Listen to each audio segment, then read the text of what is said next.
I'm Alize Carrere, an environmental anthropologist and National Geographic explorer. This is my friend Tom Ritchie, a naturalist who's spent decades in the field.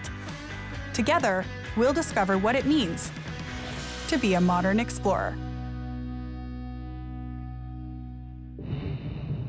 Today, we're going on an expedition to South Georgia, an island within the Antarctic climate.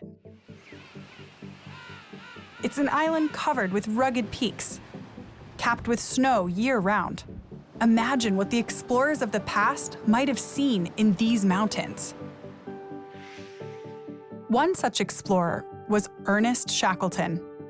He completed the first documented crossing of South Georgia in 1916, while on a mission to rescue stranded members of his ill-fated trans-Antarctic expedition aboard the Endurance. When they set off from South Georgia in 1914, the Endurance crew was taking a huge risk, one unimaginable today. They had no long-range weather forecasts to guide them, and they couldn't have known they were sailing toward disaster. The thick pack ice trapped and then slowly crushed the Endurance, leaving the men stranded with no choice but to survive on the ice. They eventually found refuge on a tiny island off the tip of the Antarctic Peninsula. They were finally on dry ground. Today, we might use modern tech to call for help, but Shackleton didn't have that option. So he packed a few of his men in a lifeboat to look for rescue.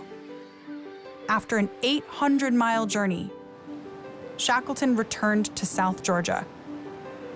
It had been 17 months since the Endurance first set sail. But the ordeal wasn't over yet. To call for help, they'd need to reach a whaling station on the other side of the island. That's what pushed Shackleton to make the first crossing of South Georgia. We're coming up on the whaling station that would mean rescue for Shackleton, if only he could get there. Look at that. And they left South Georgia on December 5th, 1914, and they got back here on May 20th, 1916.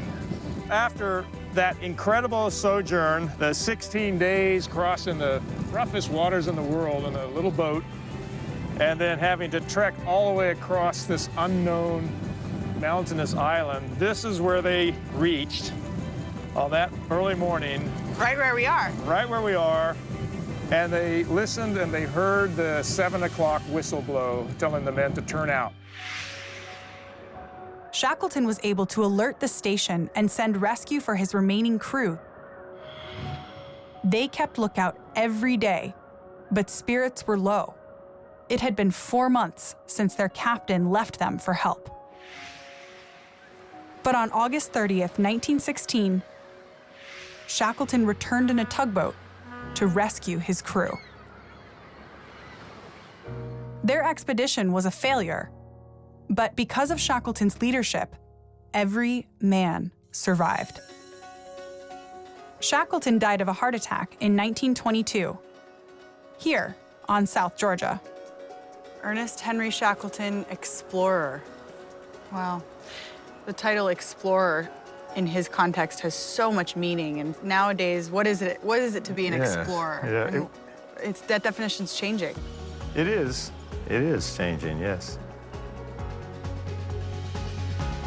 Our tools are different, our technology is different, and the landscape is changing. Exploring means something very different from the past, but there will always be room to observe and protect the wonder of our world. And that's what makes a modern explorer.